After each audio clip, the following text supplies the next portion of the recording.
Hello বন্ধুরা, দেখো আজকে আমি এখানে বসে ভিডিও করছি কারণ বাইরের আওয়াজটা কতটা আসছে আমি জানি না। এই আওয়াজটার কিছু করার নেই। কালকে পর্যন্ত একটু তোমাদেরকে এই আওয়াজটার সঙ্গে সবটা একটু মেনটেন করে চলতে হবে, কারণ পরশু দিন থেকে আর এই আওয়াজটা আসবে না, মানে কালকেই আমাদের এখানে প্রোগ্রামটা শেষ আর কি।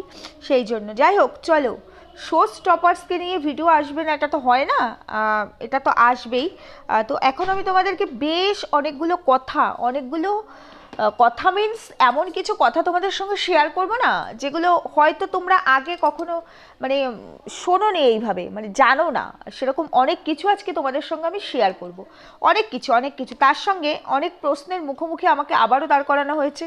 সেই প্রশ্নের উত্তর দেওয়ার জন্য আমি অলওয়েজ রেডি থাকি, বুঝতে পেরেছো? তো তো তাদেরকে আজকে ফাটিয়ে ফাটিয়ে উত্তরটা দেবো। দেখি ওখান থেকে উল্টো দিক থেকে যখনই কোনো প্রশ্ন করে আর আমি যখন কোনো উত্তর দিই, ও মা দেখি কি 180 ডিগ্রি অ্যাঙ্গেলে ঘুরে গিয়ে আমার আর সেই মানে আমি যে উত্তর দিলাম তার কোনো রিপ্লাই না এসে মানে উল্টো উল্টো প্রশ্ন, মানে এমন কিছু প্রশ্ন সেই প্রশ্নের কোনো উত্তর হয় বলে আমার মনে হয় না। তবুও যখন এখানে দায়িত্ব নিয়ে কাজ করছি, সবার প্রশ্নের উত্তর আমাকে দিতেই হবে, তাই না? ঠিক আছে, চলো আজকে ভিডিও একদম সিরিয়াস ভিডিও হবে, কারণ সত্যি সত্যি সিরিয়াস ভিডিও হবে। সিরিয়াস অনেক কিছু তোমাদের সঙ্গে শেয়ার করার আছে। কোনো ইয়ার্কি মজা বা যেটা আমি করি সাধারণত তোমাদেরকে একটু এন্টারটেন করার জন্য, সেগুলো নয়। আজকে আমাদের এই সো কল্ড বৌদির যে হাজবেন্ডটি আছে আর বৌদিকে ভালো করে আরও ধোয়াবো, শুধু ধোয়াবো না, একদম মানে এমন ধোয়াবো প্রেস করে, তারপরে মানে ড্রাই করে প্রেস করে তারপরে সো কল্ড হাজবেন্ড আর তার ওয়াইফ মানে এই যে আমাদের বৌদি, তাদেরকে মানে ভিডিওটা গিফট করব, বুঝতে পেরেছো? চলো শুরু করছি। আজকে আমি তোমাদেরকে আবারও আরেকটা ভয়েস ক্লিপিং শোনাবো, ভয়েস রেকর্ডিং আর কি, তোমাদেরকে আমি আবারও শোনাবো। তো তোমরা সবটা শুনলে নিজেরাই বুঝতে পারবে। কালকে লাস্ট ভিডিও তোমরা সবাই দেখেছো, আমিও দেখেছি। তো লাস্ট ভিডিও নিয়ে অনেকগুলো কথা আজকে আমি বলবো, অনেকগুলো না মানে বলবো, কিছু কথা বলবো। তার আগে চলো একটু ইন্ট্রোটা দিয়ে নিই। Hello my lovely viewers, welcome back to my channel Dimpi lifestyle. বন্ধুরা আমার সাথে থেকো, পাশে থেকো, চ্যানেলটিকে সাবস্ক্রাইব করো, লাইক কমেন্ট শেয়ার করো। তো চলো বৌদি লাস্ট ভিডিওতে কি বলেছে তোমরা, আমি না বৌদির ভিডিওর সাথে সাথে দেখি না, একটু লেট হয়ে যাচ্ছে, মানে কালকে তো ছিলাম না, তোমরা আমার সকালের ভিডিও নিশ্চয়ই দেখেছো। তো তোমরাই আমাকে কমেন্টস করছো, দিদি গো দেখো এই এই হচ্ছে। তো তারপরে আমি পুরো ভিডিওটা দেখলাম, এমনিতেই তো দেখতে হয়, না দেখলে তো চলে না। মানে ওই যে বলেছি না আমি বৌদির ননদ আর আমার বৌদি, তো যতই বৌদিকে বিক্রি করে খাই না কেন, রিটার্নস গিফট তো আমিও দিই, তাই না? এই যে ভিউ দিচ্ছি, বৌদি পয়সা পাচ্ছে, তো সেই কারণে বৌদির ভিডিও কিন্তু আমি দেখি, কন্টিনিউ দেখি, প্রত্যেক দিনই দেখি।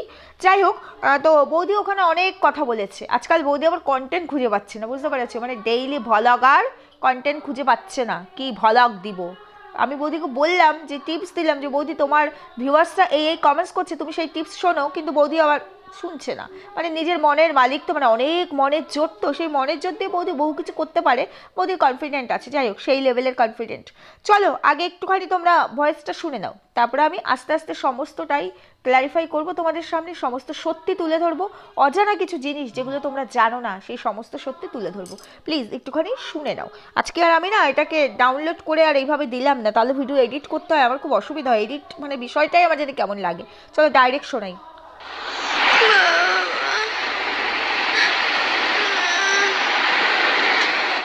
প্রতিদিন রাতে বৃষ্টি ভেতর থেকে বেরিয়ে আসছে কিছু অপ্রিয় সত্য, যেগুলো শুনে আমরাই ভয় পেয়ে যাচ্ছি। মা বাবারা বিয়ে দেয় তাদের মেয়েরা যাতে সুখে থাকে, কিন্তু এখানে তো বৃষ্টির গল্পটাই আলাদা। বাবারা চায় তারা যেরকম তাদের মেয়েদের যত্ন করে সহকারে রাখে, সেরকমই হয়তো তার শ্বশুরবাড়িতে সেরকম ভাবেই রাখবে। এত কিছু যে বৃষ্টির সাথে হয়েছে আমরা সেটা জানতামই না, কিন্তু কথায় আছে না, পাপ কখনো বাপকে ছাড়ে না। মানুষ যতই চেষ্টা করুক তাদের নিজের পাপ ঢাকা দেওয়ার, কিন্তু কথায় আছে না, পাপ মানে কোনোদিন পাপ ঢাকা দেওয়া যায় না। তাই ওর সাথে হওয়া অন্যায় অবিচারগুলো এতদিনে বেরিয়ে আসছে। দেখো, নিজের অতীত নিয়ে কথা বলতে কেউই চায় না, কিন্তু আমরা একটা এমন পরিস্থিতি পড়ে গেছে না, যে আমাদের অতীত ছাড়া সেই অতীতগুলো যদি না আনি না, তাহলে তোমরা বুঝতে পারবে না যে অ্যাকচুয়ালি বৃষ্টির এত সমস্যার কারণটা কি। দেখো, চেন্নাই গিয়ে বৃষ্টিকে সবই ডক্টর অলমোস্ট দেখানো হয়ে গেছে, অলমোস্ট বলবো না, সবই প্রায় ডক্টর দেখানো হয়ে গেছে। নিউরো থেকে শুরু করে, গ্যাস্ট্রো থেকে শুরু করে, গাইনো থেকে শুরু করে, জেনারেল সবই ডক্টর দেখানো হয়েছে। তাই সুতরাং ডক্টর যা আমাদেরকে বলেছেন সেই হিসাবেই আমরা চলছি। রাতে একটা ওষুধ খাওয়ার পর কি হয় সেটা তোমাদেরকে আজকে দেখাবো আমি। মোটাটা দুজন মিলে নিয়ে নেবো।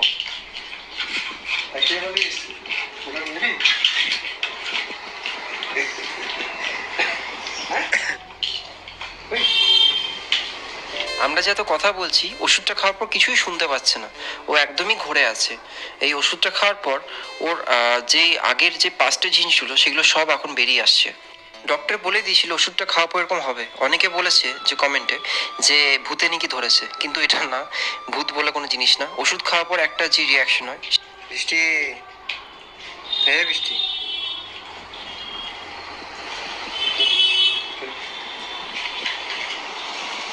এই 3 ঘন্টা রিয়াকশনে থাকে এবং এই সেই টাইমেই আমরা ওর অতীতে যত যা হয়েছে সেগুলো কেন্দ্রে ফুপিয়ে সেই কথাগুলো নিজের মধ্যে থেকেও বার করে, তখনই আমরা সব কিছু জানতে পারি।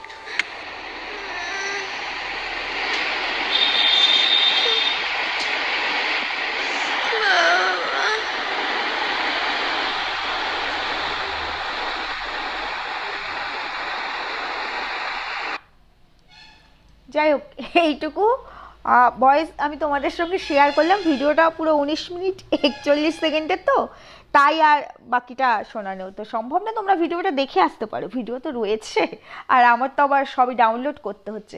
যাই হোক, চেন্নাই থেকে শুরু করি, তারপরে বৌদির ভূত, বৌদির রোগ, বৌদির অতীত সব কিছু নিয়ে কথা বলবো। ও বাই দ্য ওয়ে, মাঝখানে একটা কথা বলি। এই দেখো, এই যারা বলছিলে না আমি পার্সোনাল হচ্ছিলাম, এই দেখো আমি কিন্তু পার্সোনাল হইনি। অতীত বলতে কেউ চায় না, কিন্তু অতীতটা না বললে তো ভিউ হবে না, রেভিনিউ হবে না। আমাকে কিন্তু কেউ বলবে না আমি পার্সোনাল হয়েছি, দেখেছো তো? অতীত কিন্তু তারা খুঁচিয়েছে, আমি কিন্তু খুঁচাইনি। এই যে অনেকেই আবার কমেন্ট সেকশনে এসে জ্ঞান দাও না, যে এই সকালের ভিডিওটা একটা কমেন্টস এসছে, তো তোমরা পার্সোনাল কিছু দেখাও না, অথচ অন্যের পার্সোনাল জিনিস নিয়ে এখানে কাটাছেড়া করো, মানে বিক্রি করতে বসো। দেখেছো তো, দেখেছো তো? আমি তাকে উত্তর দিয়ে এসেছি যে যারা পার্সোনাল কিছু এখানে বিক্রি করে তাদেরকে নিয়েই কথা হয়। তো দেখেছো তো বিক্রি করছে কিনা? পার্সোনাল মানে অতীত, তার অতীতটা নিয়ে কথা বলছিলাম, সেটাই তো পার্সোনাল ছিল। অতীত কিন্তু এরাই এনেছে, আমি কিন্তু আনিনি ভাই। যাই হোক, তো চলো প্রথমে কোনটায় যাব, ভূতে যাব না চেন্নাইতে যাব না বৌদির রোগে যাব? যাই হোক, চলো একের পর এক যাওয়া যাক। চেন্নাইতে মোটামুটি সব ডক্টর দেখানো হয়ে গেছে, নিউরো, গ্যাস্ট্রো, তারপর কি বললো, জেনারেল, গাইনো, সব দেখানো হয়ে গেছে। আচ্ছা বৌদি, মানে এই সোকল হাজব্যান্ডটিকে বলছি, হাজব্যান্ড আর বৌদি দুজনকেই বলছি না, মুখে না বললেও কাজটা তো তোমরাই করেছো। মুখে বললাম না তাতে কি হয়েছে? মুখে বলতে হবে নাকি? আমি ভাত খেয়েছি, আমি ভাত খেয়েছি, খেয়ে আমি বেরিয়েছি বা কারো বাড়িতে গেছি, সে আমাকে বলছে কিরে ভাত খা, আমি বললাম না আমার পেট ভর্তি। তার মানে কি আমি খেয়ে এসেছি? কারণ দুপুরবেলা গেলে সবাই ভাতটাই খেতে দেবে লাঞ্চ টাইমে, তাই না? তো দুপুরবেলা যদি কারো বাড়িতে যাই, তখন যদি কেউ জিজ্ঞেস করে, ধরো তারা লাঞ্চ করছে, আমি বললাম না আমার পেট ভর্তি, তার মানে সে বুঝে যাবে, তার মানে আমি খেয়ে এসেছি। তো এখানেও ঘটনাটা হচ্ছে তাই, মানে আমি ক্যান্সার আর টিউমার লিখেছি, কিন্তু ক্যান্সার আমি নিজের মুখে বলিনি। তার মানে কি আমি কি অ্যান্সার দেওয়ার জন্য, মানে এইটুকুর জন্য যথেষ্ট নয়? মানে আমি অ্যান্সার দেবো না, মানে আমি মুখে বলিনি বলে আমি মানে বোঝাতেও চাইনি যে ক্যান্সার হচ্ছে, আমি মুখে বলিনি, কিন্তু আমি তো বুঝিয়েছি, আমি তো লিখে দিয়েছি। মুখে বলার থেকেও বেশি আমি একটা মানে টাইটেলের মধ্যে, মানে প্ল্যাকার্ড বলে না, যে যখন ধরো কেউ ধর্না ফর্নায় বসে, বউ, এখন তো অনেক কিছুতে ধর্না সিস্টেম হয়ে গেছে না, বউকে, বউ আসছে না, গার্লফ্রেন্ডকে চাই, বয়ফ্রেন্ডকে চাই, সবাই নয় প্ল্যাকার্ড নিয়ে এরম প্ল্যাকার্ডে লেখা থাকে, তখন সেটা কিন্তু চারিদিকে চাউর হয়ে যায়, তাই না? প্ল্যাকার্ডে লেখা থাকে বলে। তো মুখে বলার থেকে লিখে লেবেল দিয়ে আমি বুঝিয়েছি ক্যান্সার আমার স্ত্রী, কি বন্ধুরা? আর মুখে বলিনি, তার কারণ তো একটাই, কারণ অ্যাকচুয়ালি তো ক্যান্সার হয়নি, টুকলি করতে গেছিলাম। এবার টুকলি খদ্দের তো এরম করেই যেতে হবে, তাই না? তো বিষয়টা হচ্ছে সেরকম। যাই হোক, আচ্ছা বন্ধুরা, ক্যান্সার যদি কারো হয়, হ্যাঁ, ধরো যেখানেই হোক, ক্যান্সার তো যে কোনো জায়গায় হতে পারে, যে কোনো, মানে ক্যান্সারের অনেক ভাগ আছে, তো সেই ক্যান্সারের জন্য একটা স্পেসিফিক ডক্টর থাকে, তাই না? অঙ্কোলজিস্ট, কি ঠিক বললাম তো? তাহলে এবার তোমরা আমাকে বলো, এখানে গাইনো, নার্ভ, গ্যাস্ট্রয়েড, জেনারেল, অঙ্কোলজিস্টের নাম কিন্তু আসেনি, এসছে। এটা কিন্তু চেন্নাই থেকে আসার পরের ভিডিও, এবং তার এই বৌদির সোকল হাজবেন্ডটি নিজের মুখেই বলছে, তাই না, যে সব ডাক্তারই দেখিয়েছি আর ওখানেই রোগটা ধরা পড়েছে। আচ্ছা রোগটা যদি ওখানেই ধরা পড়ে, তাহলে এই মানে এই যে লাইন ক্লাব, যেটা কালকে তোমরা অনেকেই আমাকে বলে দিয়েছো, মানে লিখে দিয়েছিল, লাইন না লাইন, যাই হোক আমি আবারও গুলিয়ে ফেলি এই জায়গাটা। যাই হোক, যেখানে আর কি ডক্টর হার্দিক রাজগুরুকে দেখানো হচ্ছে, তাহলে এখানে এখন কি ট্রিটমেন্ট হচ্ছে? এখন কি ট্রিটমেন্ট হচ্ছে মানে অনেক ডাক্তার দেখানো হয়েছে, এতগুলো ডাক্তার দেখানো হয়েছে এবং মোটামুটি বললে ওখানে আমরা সব ধরনের ডাক্তার দেখিয়েছি এবং সব ট্রিটমেন্টই হয়েছে। তার মানে ক্যান্সারের জন্য কোনো ডাক্তার দেখানো হয়নি, ক্যান্সার অ্যাকচুয়ালি হয়নি, এটা ওখানকার ভিডিওতে ওরা বলেছে। তারপরেও বড় বড় করে লিখে দিয়েছে ক্যান্সার ক্যান্সার ক্যান্সার। কত বোকা ছিলাম আমরা, তাই না? তখন এত পয়েন্ট আমরা ছেড়ে দিয়ে এসেছি, যেই পয়েন্টে আরও যদি আগে থেকে ধরতে পারতাম না, তাহলে এত মানে বাড়াবাড়ি করতে পারতাম না, এত মারাত্মক আকারে জিনিসটা ছড়িয়ে যেত না। ঠিক বলছি কি না? চলো, এটা তো একটুখানি ক্লিয়ার করলাম, কারণ আমাদের মেন ফোকাস হচ্ছে রোগ, তাই রোগ নিয়ে তো কথা বলতেই হবে। এবার রোগের সঙ্গে তারা যেই জিনিসগুলিকে মানে ওই যে আমাদের ধরো খেতে বসেছি, এবার খাবারের মধ্যে মেন কোর্স হচ্ছে মাটন, এবার মাটনের সাথে পারিপার্শ্বিক ধরো ডাল ভাজা যাই হোক চাটনি পাঁপড় এগুলো তো থাকবেই, তাহলে এগুলো থাকলে সেগুলো নিয়েও আলোচনা করতে হবে। কি বৌদি ভুল বললাম? একটুও ভুল বললাম না, তাহলে সেটা নিয়ে আলোচনা করতেই হবে। তাহলে এগুলো হচ্ছে সাইড সিন চলছে, বুঝতে পেরেছো? যাই হোক চলো, এবার বলছে যে যখন এমন কোন মেডিসিন আছে গো বন্ধুরা, এমন কোনো মেডিসিন আছে যে সেই মেডিসিন খেলে তার সঙ্গে অতীতে 5 বছর 7 বছর আগে যা ঘটেছে সেইগুলো সে ঘুমের মধ্যে বিড়বিড় করে বলে? আমি জানি না, মেমোরি লসের বিষয়টা আলাদা, কিন্তু এখানে কিন্তু মেমোরি লসের কোনো বিষয় নেই। নাকি তার মানে বলতে চাইলো যে এই যে 10 বছর ধরে তার উপর যে অত্যাচার হয়েছে, 10 বছর ধরে মানে 1 বছর হয়েছে সে পালিয়ে মানে শিলিগুড়িতে এসছে, তার আগে বাকি যে কটা দিন আর কি ছিল, যে 10 বছর ছিল, 10 আর 1 11 বছর, তাই তো? তার মানে সেই 10 বছর ধরে তার সঙ্গে যে মানে পালানোর আগের দিন পর্যন্ত, নিশ্চয়ই পালানোর দিন পর্যন্ত তার উপর অত্যাচার হয়েছে, যার কারণে সে বাধ্য হয়েছে পালিয়ে যেতে, তাই তো? তাহলে সেই দিন পর্যন্ত তার উপর যে টর্চার হয়েছে, শিলিগুড়িতে যাওয়ার পর তার মেমোরি লস হয়ে গেছে, সব ভুলে গেছে। ওই 10 বছরের কিচ্ছু তার মনে ছিল না, 10 বছর তার লাইফ থেকে মুছে গেছিল। ডাক্তার দেখানোর পর মেডিসিন খাওয়ার পর তার ওই 10 বছরের কথা মনে পড়ছে, এটাই বোঝাতে চাইলো আমাদের এই সোকল মানে বৌদির আর কি সোকল হাজবেন্ডটি, এটাই কি বোঝাতে চাইলো? তাহলে যদি সেটাই হয়, সে যদি সব পূর্বের সব 10 বছরের ঘটনা যদি সে ভুলেই যায় শুধু 10 বছর, তাহলে পরে কি করে বুঝলো যে এই যে মানুষটাকে বিয়ে করেছে, মানে যে সে মানুষটাকে তো আরো 1 বছর আগে রেজিস্ট্রি করেছিল, তার কথা কি করে মনে ছিল? মানে সে আমার লিগ্যাল হাজবেন্ড, কি করে মনে ছিল? বাচ্চাটি তার কথা, বাবা মা তার কথা, তারাও তো এই 10 বছরের মধ্যেই ইনক্লুডিং, মানে 10 বছর পরে তো তারা আসেনি, মানে নতুন চ্যাপ্টারে তো তারা আসেনি, এসেছে যে আমি নতুন জীবন শুরু করলাম, আমার জীবনের নতুন মোড় শুরু হলেও আমার জীবনের পুরনো অধ্যায় ছেড়ে দিয়ে এসেছি, সেখানে যে ক্যারেক্টার ছিল সবাইকে দায়েন্ট করে আমি নতুনভাবে শুরু করলাম, তেমনটা তো নয়। মানে দায়েন্ট শুধু করা হয়েছিল অত্যাচারটাকে, মানে এক্স হাজব্যান্ড কাম এক্স শ্বশুরবাড়ি, এটুকুই দায়েন্ট হয়েছে, বাকি সবটাই তো আছে, বাকি সবটাই তো ছিল। তাহলে নিশ্চয়ই মেমোরি লস হয়নি, ঠিক বলছি আমি? তার মানে মেমোরি লস হয়নি। তাহলে মেডিসিন খাওয়ার পর নাকি রাতের মধ্যে আবার আওয়াজটা শুনেছো তো, এটা তো তোমরা আওয়াজ শুনলে, তোমরা যদি ভিডিও ক্লিপটা দেখো সে কেমন করছে, আর সেই জায়গাটাই স্পেসিফিক, সেই জায়গাটাই ক্যামেরা ফোকাস এরকম, ঠিক ব্লাড যখন বেরোচ্ছিল চোখ ফেটে ঠিক সেরকম এরকম করে এরম করছে। কি করে বুঝলো যে এই সময়টা ওর মনে পড়বে? ও না, প্রত্যেকদিন রাতেই তো এরকম মেডিসিন খাওয়ার পর হতো, এই জন্য জানে পার্টিকুলার টাইমটা, তাই সেই সময়টা ক্যাপচার করা হয়েছে দর্শকদের দেখানোর জন্য যে তোমরা আরেকটু বেশি সহানুভূতি দিও, বুঝতে পেরেছো? হ্যাঁ, এটাই হচ্ছে ঘটনা। যাই হোক, মেডিসিন খাওয়ার পর তার পূর্বের ঘটনা, মানে তার ওপর কি কি অত্যাচার হয়েছে সেই ঘটনাগুলো তার মনে পড়তো, এবং সে ঘুমের মধ্যে বলতো বলে তার বর্তমান স্বামী এবং তার এই যে বাবা মায়েরা জানতে পেরেছে, তা না হলে তো জানতে পারতোই না তার বাবা মায়েরা আর তার বর্তমান স্বামী। আচ্ছা, আমার মেয়ের ওপরে 10 বছর ধরে এত নির্মম অত্যাচার হচ্ছে, বাবা মায়েরা জানেই না, লোহার রডের বাড়ি, সিগারেটের ছ্যাঁকা, আমি তো কালকের ভিডিওতেই বলেছি, লোহার রডের বাড়ি দিচ্ছে, সিগারেটের ছ্যাঁকা দিচ্ছে, নিশ্চয়ই সে চিৎকার করছে, মানে আমাকে যদি কেউ ওইভাবে মারে আমি তো চিৎকার করবো, কারণ আমার শরীরে ব্যথা লাগছে, ফিল হচ্ছে, যতই আমি অসহায় হই, আমাকে কিছু করার নেই, এখানেই থাকতে হবে, কিন্তু ওই ব্যথা ওই যন্ত্রণাটা তো মুখ বুঝে সহ্য করা যায় না, মানে অসহ্য যেটা হয় সেটা সহ্য করবো কি করে? তার মানে আশেপাশের লোকজন জানতো। আচ্ছা, যদি না জানতো তাহলে বেঁচে আছে কি করে? মানে ট্রিটমেন্ট না হলে তো বেঁচে থাকবে না, তার মানে ওই সময় ট্রিটমেন্ট হয়েছে। কি বন্ধুরা, ভুল বলছি? এবার যখন ট্রিটমেন্ট হয়েছে, কে নিয়ে গেছিল? যে অত্যাচার করেছে সে নিয়ে গেছিল ডক্টরের কাছে, মানে যে অত্যাচার করছে তোমাকে সরিয়ে দেওয়ার জন্য, মানে তুমি তো আবার মানে লাইফ রিস্ক ছিল বলে পালিয়ে এসেছো, তার মানে তোমাকে মেরে ফেলাটাই তার মেন উদ্দেশ্য ছিল। তাহলে সে তো মেরে ফেলবে, সে নিশ্চয়ই আবার তোমাকে ডাক্তারের কাছে নিয়ে গিয়ে সুস্থ করবে না, তার ঠিক উদ্দেশ্যটা কি ছিল? তোমাকে মেরে ফেলা, না তোমাকে তিলে তিলে মানে অত্যাচার করা? এটা একটু আগে ক্লিয়ার করো বৌদি, এটা আগে ক্লিয়ার করো। এটা ভীষণ মানে একটা এসেনশিয়াল পার্ট, বুঝতে পেরেছো? এটাকে আগে ক্লিয়ার করো। তাহলে তোমাকে ডক্টরের কাছে কে নিয়ে গেছিল বলো? আর যদি কেউ তোমাকে ডক্টরের কাছে নিয়ে গেলই না, তুমি ওই যন্ত্রণা, ওই ব্যথা মানে মারাত্মক, মানে তুমি তো শ্রেষ্ঠ মানুষ, তাই তুমি ওই ওই অত্যাচার সহ্য করে তুমি বেঁচেছিলে, ঠিক আছে মেনে নিলাম তুমি বেঁচেছিলে।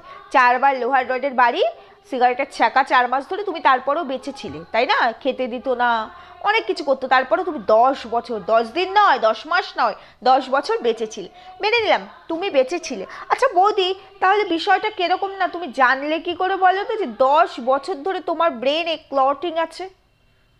মানে 10 বছরে তো তোমার ট্রিটমেন্টই হয়নি, তুমি জানলে কি করে 10 বছর ধরে ক্লটিংটা রয়েছে? 10 বছর ধরে মানে তোমার ট্রিটমেন্ট তো তাহলে লাস্ট এই 1 বছরে হয়েছে। মানে তোমার নতুন জীবন সঙ্গীর সঙ্গে শিলিগুড়িতে গিয়ে যখন তুমি জীবন শুরু করেছো, তখন চেন্নাই যাওয়ার আগে পর্যন্ত তো তোমার মাথায় কোনো সিটি স্ক্যান এমআরআই হয়নি। চেন্নাইতে বলেছিল হয়েছে, যদিও পরে যখন তোমরা আবার দুর্গাপুরে এমআরআই সিটি স্ক্যান করো তখন বলেছো নিজেদের মুখেই যে এগুলো যদি করতাম চেন্নাইতে তাহলে এখন করতে হতো না, তাহলে ও এখন এত কষ্ট পেতাম। তার মানে সিটি স্ক্যান এমআরআই চেন্নাইতেও হয়নি, তার মানে এখন হয়েছে। তাহলে এখন হলে আজ থেকে আরও মানে শিলিগুড়িতে থাকাকালীন অবস্থা সেই থেকে আরও 10 মাস 12 মাস আগে মানে 1 বছর আগে থেকে বুঝলে কি করে তোমার মাথায় ক্লটিং? কোনোটার সাথে কোনোটা মিল পাচ্ছি না, কোনটার সাথে কোনটা মেলাবো? একটা হচ্ছে মেন লাইন, একটা হচ্ছে কর্ড লাইন। কি হচ্ছে বলো তো? মানে চুম্বকের দুই দুই মানে মেরু আর কি, যে দুটো একসাথে লাগবে না, আর দূরত্ব দূরত্ব তৈরি হবে। বিষয়টা সেরম হচ্ছে কি না বলো? আচ্ছা, ঘুমের মধ্যে উ উ উ উ করতো, তারপরে বলতো যে আমার ওপর পূর্বে আমার স্বামী, আমার এক্স স্বামী এই পরিমাণে টর্চার করেছে, সেই জন্য আমার এত কষ্ট, ফিজিক্যালি আমার কষ্ট হচ্ছে। আচ্ছা এবার তাহলে তোমরা আমাকে আরেকটা কথা বলে, এই পয়েন্টটা তো আমি সাইড করেই দিলাম যে জানলো কি করে। এবার তোমাদের মেন কথা আরেকটা কথা বলছি। এই যে যে তার বর্তমান স্বামী, এই যে যে তার বর্তমান স্বামী, তার সঙ্গে যখন এর সম্পর্ক হয়, আমি ভুলে গেলাম দেওর হয় না ভাই হয়, আমি ভুলে গেলাম, তাহলে তার সঙ্গে যখন আমাদের বৌদিটির সম্পর্ক হয়, বৌদি তো এখনো নিজের মুখে বলেনি এটা তার দেওর হতো, আমরা বার করেছি, যাই হোক, তাহলে পরে যখন সম্পর্ক করে একটা বিবাহিত মেয়ের সঙ্গে যখন একটা ছেলে সম্পর্কে আসবে, তখন ছেলেটি তো এত ভালো, এত অনেস্ট, মানে একটা অত্যাচারিত মেয়েকে সেই অত্যাচারের থেকে নাকি একটা সুন্দর জীবন দেওয়ার জন্য তার হাত ধরেছে, তাই তো? তাহলে পরে এই ছেলেটি কি জিজ্ঞেস করেনি, মানে তার স্বামীটি, লিগ্যাল হাজব্যান্ডটি এখনকার, যে কী কারণে তুমি তোমার আগের স্বামীর থেকে আমার কাছে আসতে চাইছো, কি কারণে? ও তখন বধূ বোধহয় বলেছিল আমার স্বামী অত্যাচার করে, কিন্তু কি কি অত্যাচার করতো সেটা বোধহয় এই তার লিগ্যাল হাজব্যান্ডটি জানতো না, মানে অত্যাচারের লেভেলটা কি পরিমাণে ছিল, তাই না বন্ধুরা? জানতো না, তাই না? অথচ এটা জানতো যে 10 বছর ধরে সে তার স্বামীর দ্বারা অত্যাচারিত, 10 বছর ধরে তার স্বামীটি তাকে নির্মম অত্যাচার করেছে, এবং সেই কথাগুলো এ নিজেই আর কি তার ওয়াইফের চ্যানেলে আর কি নিজে থেকেই বলেনি তার এই প্রেজেন্ট হাজব্যান্ডটি বলেনি। অথচ যখন চেন্নাই থেকে আসলো ট্রিটমেন্ট করে এবং মেডিসিন খাচ্ছে, তখনই নাকি জানতে পেরেছে এই লেভেলের অত্যাচার হয়েছে। তার আগে পর্যন্ত এরা কেউ জানতোই না অত্যাচারটা কি লেভেলের হয়েছে। তাহলে চেন্নাইতে যাওয়ার অনেক আগেই, অনেক পূর্বেই কি করে তার বর্তমান স্বামী এখানে এসে ক্যামেরার সামনে বলল যে তার স্ত্রীর ওপরে তার আগের স্বামী এই ধরনের অত্যাচার করেছে? কারণ সে তো নিজের মুখেই বলল, আমরা তারপরে জানতে পেরেছি যে আমার বউয়ের ওপরে ঠিক কি কি অত্যাচার হয়েছে। দুটো কথা কোথাও মিল পাচ্ছ না, পাবেও না। মিথ্যেবাদীরা কিভাবে গুটি সাজিয়েছে শুধু সেগুলো ধরে দিয়ে যাচ্ছে, আর কিচ্ছু না। এরপরে তোমাদেরকে আরও একটা কথা বলবো, বাবা মাও জানতো না, বাবা মা জানতো না তার মেয়ের ওপরে কি অত্যাচার হচ্ছে। চেন্নাই থেকে ডাক্তার দেখিয়ে আসার পর মেডিসিন খাচ্ছে, তারপরে বাবা মা বুঝতে পারছে প্রত্যেকদিন রাতে মেয়েটা কেমন করছে ঘুমের মধ্যে, এবং বলছে আমার ওপর পূর্বে এই ধরনের অত্যাচার হয়েছে। বাবা মা জানতোই না তার আগে যে মেয়ের ওপর অত্যাচার নামক কোনো কিছু ঘটেছে। কারণ মা তো নিজেও বলেছিল চেন্নাইতে বসে মা তো নিজেও বলেছিল যে মেয়েকে বিয়ে দেওয়ার আগে ভেবে চিনতে বিয়ে দিও, আমরা জানতামই না আমার মেয়ের ওপর অত্যাচার হয়। তাহলে চেন্নাইতে বসে মা জানলো কি করে? ও চেন্নাইতে বসেই নার্ভের ওষুধটা স্টার্ট হয়ে গেছিলো, তাই না? আচ্ছা ঠিক আছে, চেন্নাইতে বসে নার্ভের ওষুধ স্টার্ট হয়েছে, বাবা মা চেন্নাইতে বসে জেনেছে, তার আগে জানতো না, শিলিগুড়িতে এসে ওরা ভিউয়ার্সদের জানিয়েছে। ঠিক আছে, মেনে নিলাম, এটা কোনো খারাপ কথা না। আচ্ছা বন্ধুরা, বাবা মা যখন জানতোই না যে মেয়ের ওপর অত্যাচার হয়েছে, তাহলে মেয়ে যখন মিসিং হয়ে গেল, মেয়ে যখন ভ্যানিশ হয়ে গেল, মেয়ের জীবন বাঁচানোর জন্য পালাক বা যেখানে যাক, বাবা মা মেয়েকে খুঁজলো না, একটা এফআইআর করলো না, বাবা মা এটা জানার চেষ্টা করলো না মেয়ে কি কারণে মিসিং হয়ে গেল, মেয়ে আর আমার নাতি কি কারণে মিসিং হয়ে গেল, কারণটা কি? আমি মেয়েকে বিয়ে দিয়েছি, আমরা এত কষ্ট করে, মেয়েটা সংসার করছে 10 বছর, সেই স্বামী ছেড়ে মেয়েটা অন্য কারো হাত ধরে কেন চলে গেল? এটা কি বাবা মা তখন খুঁজেছিল? জানার চেষ্টা করেছে কোন মারফত? এগুলো জানতে গেলে কোন মারফত? কিভাবে জেনেছে বাবা মা যে তার জামাই মানে মেয়ের আগের হাজবেন্ড তার উপরে এইভাবে অত্যাচার করেছে? বাবা মা তো জানতোই না মেয়ের উপর অত্যাচার হয়েছে। 1 বছর মেয়ে সংসার করে ফেললো, তারপরে বাবা মা জানলো।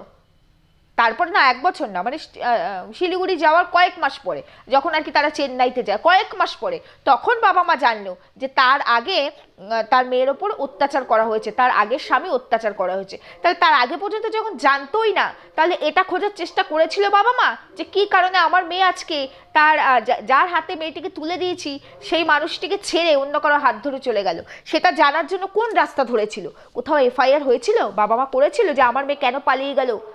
কেন করেছিল? তাহলে বাবা আচ্ছা ঠিক আছে, করেনি, কোনো কিছুই করেনি, তাই না? কোনো কিছু এরা করেনি, মানে এদের বিষয়টা কি বলতো, সবই ভ্যানিশ ভ্যানিশ ভ্যানিশ ভ্যানিশ, মানে বৌদিটির রোগ হচ্ছে ভ্যানিশওয়ালা রোগ, সবে ভ্যানিশ ভ্যানিশ। এই মুহূর্তে মুখ থেকে বেরোবে, 24 ঘন্টা পর ভ্যানিশ, নতুন কিছু বেরোবে। তোমরা এখান থেকে তোমরা বুঝতে পারছো তো কতটা ঘোটালা, কতটা জটালা, মানে জিনিসটা কিভাবে তৈরি করা হয়েছে। ওই যে বলেছি না, রিল আর রিয়েল দুটোর মধ্যে পার্থক্য থাকে। বাবা মা জানতোই না, বাবা মা চেন্নাইতে যাওয়ার পর জেনেছে মেয়ের ওপর অত্যাচার হচ্ছে। তাহলে মেয়ে কেন পালিয়ে গেল সেটা খোঁজার চেষ্টাও বাবা মা নাকি করেনি। কোথাও একটা এফআইআর হয়নি, মিসিং ডায়েরি হয়নি, কিচ্ছু হয়নি। আর বাবা মা যখন জানলো মেয়ের ওপর এই ধরনের অত্যাচার এবং অত্যাচারের ফলে আমার মেয়ের মরণ বাঁচন, প্রত্যেকটা ভিডিওতেই তো যে আমি একটু একটু করে মৃত্যুর দিকে চলে যাচ্ছি, আমার এই ভিডিওগুলো থেকে যাবে, হয়তো আমি সামনেবার পুজোর সময় থাকবো না, যাও শিলিগুড়ির ওই দিকের ভিডিওগুলো দেখে আসো। তখন বাবা মা যখন জানলো, তখনও বাবা মা কোনো স্টেপ নিয়েছে ওই নোংরা মানুষটার এগেনস্টে যে কিনা তার মেয়েকে আজকে মৃত্যুর দোরগোড়ায় ঠেলে দিয়েছে? নিয়েছে, নিশ্চয়ই নিয়েছে, তাই না? তাহলে সেই মানুষটার শাস্তি হয়েছে? সেই মানুষটার কি শাস্তি হয়েছে? সেই নোংরা মানুষটার কি শাস্তি হয়েছে? তাহলে তাহলে এখান থেকে কি ক্লিয়ার হলো অ্যাকচুয়ালি কারা নোংরা, কে ভালো? করতে পারলাম ক্লিয়ার? চলো, ভূতে ধরেছে, অনেকে কমেন্টস করেছো ভূতে ধরেছে। না, ভূতে ধরেনি, ভূতে ধরেনি। নার্ভের ওষুধ খেলে এরকম হয়। নার্ভের ওষুধ আমরাও খেয়েছি, অনেকেই খায়। নার্ভের ওষুধ খেলে এরকম মোটেও করে না। নার্ভের ওষুধ খেলে মানে অনেকটা নেশা টাইপের মতো, নেশা করে মানে মানে ব্রেনটা ঠিক মানে এখন যেমন নর্মাল স্টেবল থাকে না। বুঝতে পেরেছো তো? কারণ আমি অনেক নার্ভের ওষুধ খেয়েছি। নার্ভের ওষুধ দেয় ডক্টররা, রাতে খাওয়া দাওয়ার পর খেয়ে শুয়ে পড়বে। এবার হ্যাঁ, ডোজের ব্যাপার আছে, যার যেরকম প্রবলেম সেই অনুযায়ী ডোজ। কিন্তু নার্ভের ওষুধ খেলে এরম কখনো করে না, করে না। তুমি একসাথে 10টা নার্ভের ওষুধও খেয়ে দেখবে, ওরম করবে না। আমি দেখেছি নিজে নার্ভের ওষুধ খেয়ে। নার্ভের ওষুধের একটা রিয়াকশন, আমার যখন মারাত্মক অসুবিধা হয়, খুব অসুস্থ হই, খেয়ে দেখেছি। মানে রাত্রিবেলা খেয়েছি তো, অনেকটা রাত করে সেদিন ঘুমিয়েছিলাম, রাতে খেয়েছি। সকালবেলা মাথা ভার, তুলতে পারছি না, খেয়ে তো ঘুমিয়ে পড়েছি, উঠতে পারছি না। আমার মেয়েকে নাকি আমি খাবার কি ম্যাগি ফ্যাগি করে দিয়েছি। আমার তখন রান্নার যে ছিল আমার দিদিভাই, সে তখনও এসে পৌঁছানি সকালবেলা। সে ম্যাগি নাকি আমার মেয়েকে এরম করে খাওয়াতে গিয়ে আমি বিছানায় ফেলে দিয়েছি। মানে আমি দেখতে পাচ্ছি চোখের সামনে আমার মেয়েকে 3টে। আমার মেয়ে আবার আমার হাতে ছাড়া ভাত ফাত খায় না, ওকে খাইয়ে দিতে গিয়ে নাকি জল মুখে দিতে গিয়ে এখানে দিচ্ছি, এইরকমটা হয়। তো করিনি। তার মানে আমার যে ওষুধটা চলছিল সেটাও মারাত্মক হাই ডোজের ওষুধ ছিল, যার কারণে এফেক্টটা এইরকম পরিমাণে হতো। ভুল বললাম? কি বোঝাতে চাইলো, কি বোঝাতে চাইলো? মানে আমরা সবাই অজ্ঞ, পৃথিবীর সবাই মূর্খ, কালির অক্ষরও নেই আমাদের পেটের মধ্যে। তাহলে আমরা এগুলো বুঝবো কি করে? ভিউয়ার্স মানেই তো বোকা, ভিউয়ার্স মানেই তাদেরকে বোকা বানানো যায়, তাই না? চলো, এই পার্টটা তো ক্লিয়ার করে দিলাম। এবার কোন পার্টে ঢুকবো? এবার ঢুকবো চেন্নাই বললাম, ডক্টর বললাম, বৌদির ভূত বললাম, সব বললাম। এবার একটু লাস্ট ভিডিওতে যাব। আবারও তোমাদেরকে একটু বুঝিয়ে দেবো যে এই বৌদিটি ঠিক কতটা মিথ্যা কথা বলে। এই বৌদিটি ঠিক কতটা মিথ্যা কথা বলে তোমাদেরকে আবারও বুঝিয়ে দেবো। তোমরা শিলিগুড়ির দিকে যাবে, একটা ভিডিও আছে 50K কমপ্লিট হয়ে যাওয়ায় ওরা কেক কেটে সেলিব্রেট করছে। কেকটা যখন ক্যামেরার সামনে আনছে ইচ্ছা করে হাতটা এরকম কাঁপাচ্ছে, এরকম করে দেখো, ইচ্ছা করে হাত কাঁপাচ্ছি আমি।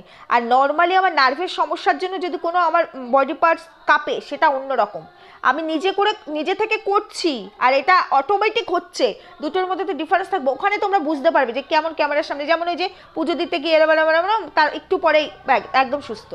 ওই ভিডিওটাতেই, যেই ভিডিওটার ভয়েস তোমাদের শোনালাম, এটাতেই ঠাকুর দেখতে গেল, সেজে গুজে ঠাকুর দেখতে গেল, সেখানে গিয়ে এরম করে হাত নাড়ালো, ডান হাত দিয়ে বিরিয়ানি খেলো, অথচ দেখবে ক্যামেরার সামনে এরম করছে, এরম করছে, আবার নাকি সব ভুলে যায় কত কিছু। একটুখানি ওদিক দিয়ে ভিডিওগুলো দেখে এসো, ওদিক দিয়ে একটু দেখে এসে বুঝতে পারবে। এবার লাস্ট ভিডিওতে আসি।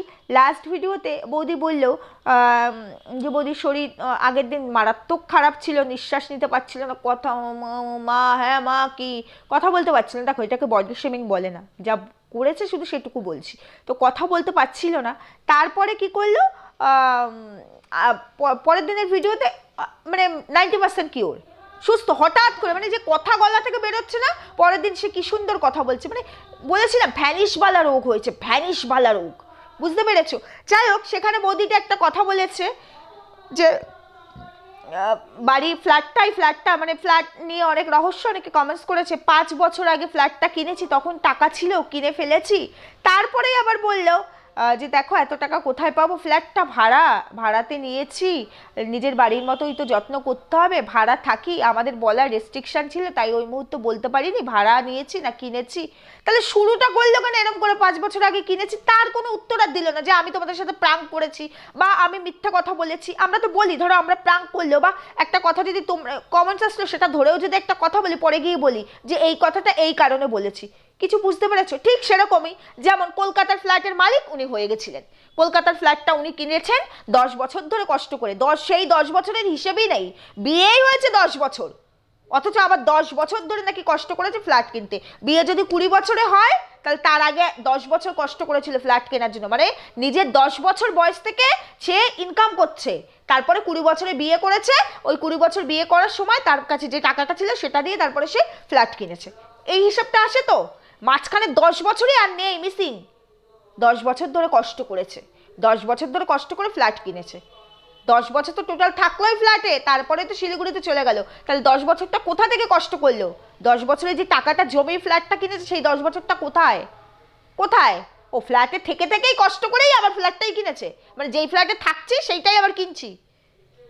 বুঝতে পারছি না, হিসাব মিলছে না কোনো জায়গায় এসে। তো এই ক্ষেত্রেও তাই, 5 বছর আগে নাকি এই ফ্ল্যাটটা কিনেছিল, তখন পয়সা ছিল, মানে এখন দুর্গাপুরে যে ফ্ল্যাটটা থাকে প্রমোদনগরে, পয়সা ছিল তাই ফ্ল্যাটটা কিনেছিল, তারপরে বললে ফ্ল্যাটটা ভাড়া। ঠিক এই কলকাতার ফ্ল্যাটের মতো 10 বছর ধরে সিঙ্গেল মাদার ছিল, 10 বছর ধরে কষ্ট করে ফ্ল্যাটটা কিনেছিল, তারপরে গিয়ে ফাইনালি কি হলো, অন্য কারোর সাথে চলে গেল এবং বললো পালিয়ে আসতে বাধ্য হয়েছে। কার থেকে পালিয়ে আসবে? আমার বাড়ি, আমি একা থাকি, সিঙ্গেল মাদার, কার থেকে আমি পালাবো? এই প্রশ্নের উত্তর কেউ দেবে না, ডানে বায়ে আশেপাশে এরা তো দেবেই না, মানে বৌদি আর তার সোকাল হাজবেন্ড তো দেবেই না, ডানে বায়ে আশেপাশ থেকেও তোমরা এর উত্তর পাবে না। এগুলো যা করে গেছে সেটা অপরাধ নয়, আমরা যখন এগুলো তুলে ধরতে গিয়ে দু একটা পার্সোনাল কথা তো বলতে, আর পার্সোনাল কোথায়, ভিডিও ধরেই তো কথা বলছি, তখন নাকি আমরা পার্সোনাল অ্যাটাক করে ফেলি, বুঝতে পেরেছো? তখন আমরা পার্সোনাল অ্যাটাক করে ফেলি। এদের যে কি পরিমাণে অন্যায়, সেটা অন্যায় নয়, সেটা ন্যায়, বড় বড় গলা করে, মানে এরা মুখ ফুলিয়ে নাকি আবার ভিডিও করতে পারে। এই তো ভিডিওতে, লাস্ট ভিডিওতে বৌদিতে বললো না যে কলকাতায় ফ্ল্যাটে আমি 7-8 বছর ছিলাম, কলকাতার ফ্ল্যাটে আমি 7-8 বছর ধরে ছিলাম, তারপরে লাস্ট 1 বছর ওখানে গেছি, শিলিগুড়িতে গেছে, তাই তো 7-8 বছর কলকাতার ফ্ল্যাটে ছিল, নিজের মুখেই লাস্ট ভিডিওতে স্বীকার করলো 7-8 বছর ধরে ফ্ল্যাটে ছিল। তাহলে 10 বছর ধরে কষ্টটা কোথায় করলো? শিলিগুড়িতে বসে একটা ভিডিও আছে দেখবে, যে শ্বশুর বাড়িতে 10 বছর ধরে কিভাবে অত্যাচারিত হয়েছে। বিয়ে যদি 10 বছর হয় আর 7 থেকে 8 বছর যদি কলকাতার স্বামীর সাথে আলাদাই থাকে, তাহলে শ্বশুর বাড়িতে ছিল 2 বছর কি 3 বছর? ভুল বললাম, 2 বছর কি 3 বছর দুর্গাপুরে ছিল, মানে নিজের শ্বশুর বাড়িতে। তাহলে 10 বছর ধরে শ্বশুর বাড়িতে অত্যাচারিত হলো কি করে? নিজেদের ফাঁকাগুলো নিজেরাই রেখে গেছে। যাও একটু ওইদিকের ভিডিও, প্রত্যেকটা ভিডিওতে এখানে তুলে দেওয়া সম্ভব না, আর অন্যের কিছু এখানে দিতে পারবো না, তাদেরটা স্ট্রাইক দিয়ে দেবে। এদের তো জানোই ক্যারেক্টার কেমন। যাই হোক, এখানে অনেকগুলো পয়েন্টস তোমাদের ধরিয়ে দিলাম, অনেক কিছু ক্লিয়ার করলাম। এবার আসবো মেন কথায়। কিছু প্রশ্ন আমাকে করা হয়েছে ভয়েস রেকর্ডিং নিয়ে। সেখানে বলা হয়েছে যে এই দেওর বৌদির চ্যানেল ঘুরে দেখা হয়েছে ভালো করে, ওরা কিন্তু কোনো ভয়েস রেকর্ডিং এখানে ভয়েস ক্লিপিং কি এখানে তুলে দিয়েছে যে আমরা ভয়েস ক্লিপিং তুলে দিচ্ছি? ঠিক বলছি বন্ধুরা? ওরা কি তুলে দিয়েছে? আমরা ভয়েস ক্লিপিং তুলে দিচ্ছি। তোমাদেরকে সামান্য একটা এক্সাম্পল দেবো, ছোট্ট একটা এক্সাম্পল দেবো, তারপরে তোমরা আমার কথা এমনিই বুঝতে পেরে যাবে। ধরো কোনো চোর বা ডাকাত যখন চুরি বা ডাকাতি করবে, এবার তাদের সাথে তাদের দলের লোকেরা থাকবে কি? প্রত্যেকেই চোর বা ডাকাত, এই ক্যাটাগরির লোকেদেরকে নিয়ে তারা চুরি বা ডাকাতিটা করবে, ঠিক তো? করলো।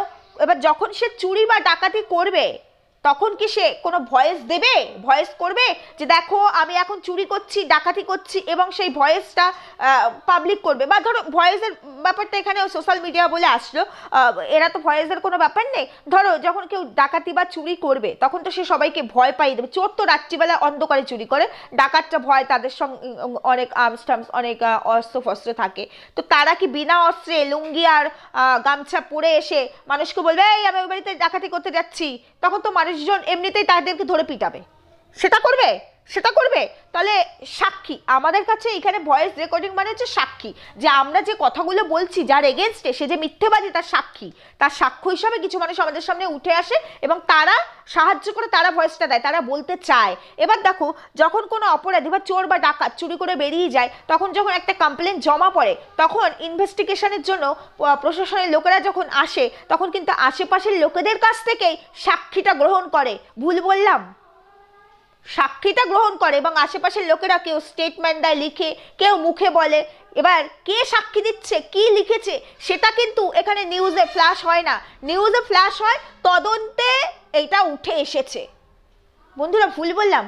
তদন্তে উঠে এসেছে, আশেপাশের থেকে এরা জানিয়েছে, এরা বলেছে, বা কাউকে যদি ক্যামেরার সামনে আনাও হয়, সে না চাইলে তার মুখটাকে ব্লারও করে দেওয়া হয়, মানে নিউজের ক্ষেত্রে আমি বলছি। কিন্তু তার নাম ধাম বলে অনেক ক্ষেত্রে কিন্তু বলা হয় না, জানানো হয় না নাম ধাম বলে যে এ সাক্ষী দিয়েছে, এবং যে সাক্ষী পায় সেই সাক্ষী যথোপযুক্ত কিনা সেটাকে প্রশাসনের তরফ থেকে যাচাই করে তবেই কিন্তু এখানে পাবলিক করে, নিউজ চ্যানেলগুলোর কাছে কিন্তু তারা বলে। ভুল বলেছি? তাহলে আমাদের ক্ষেত্রেও তাই। আমরা নিউজ চ্যানেল বা প্রশাসনের মানে 0%ও না, আমি সেটা বলছি না। আমি বলছি আমাদের যখন এখানে একটা চ্যানেল আছে, আমরা কাজ করছি, এবার ওখানে মিথ্যে দিয়ে গল্প সাজিয়ে চ্যানেল দাঁড় করাতে চেয়েছিল সহানুভূতি নিয়ে, নিশ্চয়ই ও ভয়েস রেকর্ডিং রেখে দেবে না। কার ভয়েস রেকর্ডিং রাখবে? ও তো নিজেই এখানে প্রেজেন্ট, ও তো নিজে এখানে অন ক্যামেরা কাজটা করছে নিজেকে দেখিয়ে, আর ও আমাদেরকে বোকা বানাচ্ছে। তাহলে সেখানে তো সাক্ষী আশেপাশের প্রশ্ন আসে না? আসবে কি? হ্যাঁ, ওর সঙ্গে অবশ্যই ওর এখন সোকাল যে হাজব্যান্ড সে ওর সঙ্গে ছিল, কিন্তু তখন যেহেতু ও অন ক্যামেরা তাকে আনেনি, সুতরাং তার সঙ্গে ওর অফ ক্যামেরা কথা হতো, অফ ফোনে কথা হতো, অন ক্যামেরা তার নিশ্চয়ই ভয়েস সে করে রাখবে? করে রাখবে বলো? আজকে আমি তোমাদের সামনে কথা বলছি, আমি যে কথাগুলো বলছি এর জন্য, আমার কথাগুলোর জন্য কি আমার জন্য কেউ সাক্ষী দিতে আসবে? এবার আমি যদি কোনো মিথ্যাচারিতা করি, যখন আমাকে নিয়ে কেউ কোনো কন্ট্রোভার্সি করবে, তারা তখন অন্য জায়গা থেকে আমার আশেপাশের লোকজন হয়তো তাদের সামনে কিছু তুলে দেবে, সেটা আসবে এখানে। তাহলে ভয়েস রেকর্ডিংটার ক্ষেত্রেও হচ্ছে তাই। তারা মিথ্যে বলেছে, তাদের পয়েন্টগুলো তুলতে যখন গেছি অনেক মানুষ এগিয়ে এসেছে, কারণ তার আগে কোনো বিষয় যতক্ষণ পর্যন্ত মানে কমপ্লেন জমা না পড়ে বা বিচারাধীন অবস্থায় না থাকে, ততক্ষণ পর্যন্ত কেউ কিন্তু ওই কানাঘুষো করে দু একজন, এইভাবে সামনে উঠে আসার সাহস পায় না। সেটা প্রত্যেকটা ক্ষেত্রে। যখন এদের নিয়ে কন্ট্রোভার্সি হচ্ছে, তখন আশেপাশের লোক উঠে এসে আমাদেরকে তথ্য প্রমাণ দিচ্ছে, ভয়েস দিচ্ছে, অডিও দিচ্ছে, ভিডিও দিচ্ছে, সেগুলোকে আমি তোমাদের সামনে আমরা তুলে ধরছি প্রমাণস্বরূপ যে আমাদের কথার সঙ্গে এই কথাগুলোর মিল আছে কিনা, অ্যাকচুয়ালি এরা কতটা মিথ্যেবাদী। ভয়েসটা তো এই ক্ষেত্রে আসে, ওদের চ্যানেলে গিয়ে ভয়েস খুঁজবো কেন? ভয়েস খুঁজবে কে? ভয়েস দেবে? ওরা তো ভিডিওই করছে, তাহলে ভয়েস দেবে কেন? ভয়েস তারা দিচ্ছে যার চ্যানেল নেই। যেমন আমার চ্যানেল আছে, আমাকে ভয়েস দিতে হবে না, আমি ডাইরেক্ট ভিডিও করে কথা বলছি, আমি ডাইরেক্ট ভিডিও ওদের এগেনস্টে করছি। তাহলে যার চ্যানেল নেই সে ভয়েস বা ক্লিপিং দেবে ছোট স্টেটমেন্ট হিসাবে? এটা বোঝার মতো মিনিমাম সেন্সটুকু কি এদের নেই? আবার বলে এরা লজিক্যালি কথা বলে আর আমি ইনলজিক্যালি কথা বলি। কোথাও খুঁজে পেয়েছো তার এই কথাটার লজিক আর আমার কথা ইনলজিক? এটুকুই জানানোর ছিল। যাই হোক, ভালো থেকো, সুস্থ থেকো। ভিডিও প্রচুর আছে, আরও দেবো, অনেক দেবো, ততক্ষণ দেবো যতক্ষণ এখানে না বলবে ঠিক কি হয়েছে, যতক্ষণ এখানে সে ক্ষমা না চাইবে যে অন্যায় করেছে, চেন্নাইয়ের রিপোর্টস এখানে শো করতে হবে, কেন ক্যান্সার নিয়ে খেললো সেটা এখানে বলে যেতে হবে, তবে তারপরে এদেরকে ছাড়বো। অনেকে বলছো না একঘেয়ে হয়ে যাচ্ছে একই জিনিস, কিছু করার নেই। এই টপিক্সটায় যখন ঢুকেছি জিনিসটাকে কমপ্লিট না করে ছাড়তে তো পারবো না। ইনকমপ্লিট কোনো কাজ তো এখানে রাখা যাবে না। কমপ্লিট হবে নিশ্চয়ই বেরিয়ে যাব, তারপর আর দেখানোর মতোও কিছু থাকবে না, অবশ্যই বেরিয়ে যাব। তার আগে এদেরকে স্বীকার করতে হবে। খুব ভালো লাগলো এই জিনিসটা দেখে, খুব ভালো লাগলো। আর এটা হয়েছে শুধুমাত্র আমাদের মতো কন্ট্রোভার্সি ক্রিয়েটারদের জন্যই। আজকে রোগ নিয়ে যে নাটক ছিল, যে একটা ভিডিওর 99.9% জায়গায় শুধু রোগ দেখানো হতো, সেখানে তোমরা এসে দেখেছো একটা ভিডিওর এখন নর্মাল ব্লগে এসছে, সেখানে 90% ব্লগ, কিছু কাজ নেই, না থাকলে উল্টোপাল্টাই দেখাচ্ছে। 10% রোগ, রোগ তো দেখাতেই হবে, কারণ ওদের অস্ত্রই তো রোগ। ওরা ভিউয়ার্স, ওরা সাবস্ক্রাইবার গেইনই তো করেছে রোগ দিয়ে, তাই রোগটা ওদেরকে রেখে দিতেই হবে আজীবন। ওরাও জানে রোগ বাদ তো চ্যানেল ফুস, কোনো ভিউজ পড়বে না, এটা ওরাও ভালো করে জানে। কিন্তু সেই জায়গা থেকে আজকে 90% ব্লগিংয়ে নিয়ে এসেছি, এটা ভালো লাগছে। সততা দিয়ে কাজ করো, কিন্তু যে মাঝে মাঝে খুব অসুস্থ অথচ রোগের নাম নেই, ভ্যানিশবালা রোগ। আজকে আমার এই হয়েছে, কালকে আমি সুস্থ, ভ্যানিশবালা রোগ হয়েছে। ভালো লাগছে, এরমভাবে চলো, কিন্তু স্বীকার এখানে করে দিয়ে যেতেই হবে, স্বীকার করে দিয়ে যেতে হবে। আর কত মিথ্যাচারিতা করবে? এই বলছে 5 বছর আগে ফ্ল্যাট কিনেছি, এই বলছে ভাড়া। এরা যে কত মিথ্যাচারিতা করতে পারে! 5 বছর আগে তো ছিল এক্স হাজবেন্ডের সঙ্গে, তাহলে এখন যদি বলি যে কথাটা বললে না তখন টাকা ছিল, তাহলে সেই টাকাটা এক্স হাজবেন্ডের? নিজেই তো বলছো। এটা বললে আমার পার্সোনাল অ্যাটাক হয়ে যাবে। 5 বছর আগে নিশ্চয়ই তুমি তোমার প্রেজেন্ট হাজবেন্ডের সঙ্গে ছিলে না, 2022-এ বিয়ে করেছো, এটা 2025 সবে পড়েছে, মানে 22, 23, 24, 2 বছর হয়েছে। তাহলে 5 বছর আগে, তাহলে 5 বছর আগে হিসাব করতে গেলে এই 2 বছর বাদ দিলে আরো 3 বছর। সেই 3 বছর তো তুমি তোমার এক্স হাজবেন্ডের সঙ্গে ছিলে, যে বলছো এই ফ্ল্যাটটা কিনেছি, আবার বলছো ফ্ল্যাট না এটা একটা বাড়ি। কি এটা? কি ফ্ল্যাট না এটা একটা বাড়ি? অ্যাকচুয়ালি 5 বছর আগে কিনেছি, তখন টাকা ছিল, বাবা বলেছে টাকা নষ্ট না করে তাহলে একটা কিছু করি। তাহলে 5 বছর আগে ফ্ল্যাটটা কি দিয়ে কিনেছো? স্বামীর পয়সা দিয়ে, এক্স স্বামীর পয়সা দিয়ে? তুমি তো কিছু করতে না। কি করতে তুমি? ওহো, তুমি তো আবার অনেক কিছু করতে, যার জন্য কলকাতাতেও একটা ফ্ল্যাট কিনেছো, দুর্গাপুরেও একটা ফ্ল্যাট কিনেছো, আবার বলছো এটা ভাড়া। মানে জায়গায় বসেই কি বলছো? আচ্ছা, এডিট করার সময় এগুলো দেখো না নাকি? মাথা, দুজনেরই মাথা এখন পুরো হ্যাং হয়ে গেছে, পাগল হয়ে গেছো। দেখে তো নার্ভের পেশেন্টই মনে হয়, মানে কেমন অ্যাবনর্মালের মতো বিহেভ করো তোমরা। নাকি এটা ইচ্ছা করে করছো, যাতে তোমরা বুঝতে পেরে গেছো তোমাদের কোনো ভিউজ এখন হবে না? যেটুকু ভিউজ হচ্ছে শুধুমাত্র আমরা কন্ট্রোভার্সি করছি বলেই সেটুকু ভিউজ হচ্ছে, আর আমরা কন্ট্রোভার্সি ক্রিয়েটাররা চ্যানেলটাকে দেখতে যাচ্ছি, তোমাদের ভিডিও দেখতে যাচ্ছি। যখনই কন্ট্রোভার্সি থামিয়ে দেবো, আমরাও তোমাদের ভিডিও দেখতে যাব না, এই ভিউয়ার্সরাও আর তোমাদের চ্যানেল শো করবে না, ভিজিট করবে না। যার কারণে ইচ্ছা করে কন্ট্রোভার্সি চাইছো। হয় কন্ট্রোভার্সি চাইছো এই মুহূর্তে কারণ বুঝে গেছো তোমাদের অ্যাকচুয়ালি কোনো দম নেই, রোগ নাটক ছাড়া তোমাদের দম নেই, নাটক করতে দিলে আবার দম বেরোবে, সেটা বুঝতে পেরে গেছো। যে হয় কন্ট্রোভার্সি চাইছো, আর তা না হলে মেন্টালি ডিসব্যালেন্স হয়ে গেছে দুজনেই, যে এডিট করার সময়ও দেখোনি যে কি ভুলভাল বলে ফেলেছো। শুরুতে বললে 5 বছর আগে ফ্ল্যাট কিনেছি, টাকা ছিল, টাকা কোথা থেকে এসছে? টাকাটা কোথা থেকে এসছে বলবে না? কেন বলবে না? সবই তো হিসাব দিতে বসো। সোনা গয়না আমার বাবা দিয়েছে, বিল এই যে রেজিস্ট্রি করেছি, লিগেল স্টেপ নেব, আমি এই করিনি, সবই তো হিসাব দাও। তাহলে 5 বছর আগে টাকাটা কোথা থেকে এসছে বলতে পারতে, বাবা দিয়েছে বলতে পারতে, আমি নিজে ইনকাম করেছি, যেমন 10 বছর ধরে কষ্ট করে কলকাতার ফ্ল্যাট কিনেছো, তেমনি দুর্গাপুরেও ফ্ল্যাট কিনেছো, বলছো ফ্ল্যাট না বাড়ি, আবার ওই একই জায়গায় জাস্ট 1-1.5 মিনিট পরেই বলে দিলে কি দেখো কোথায় পাবো এত টাকা, এটা তো ভাড়া কিনেছি। অথচ কেন বলেছিলে যে 5 বছর আগে কিনেছো, পয়সা ছিল, সেটাকে ক্লিয়ার করতেই পারলে না। এখানে হয় ডিসব্যালেন্স হয়ে গেছো, না হলে কন্ট্রোভার্সি চাইছো। বুঝতে পেরেছো? এই দুটোই হয়েছে অবস্থা। যাই হোক বন্ধুরা, ভিডিও কেমন লাগলো জানিও। আবারও ভিডিও বড় হয়ে গেছে, কি করবো বলো। টাটা।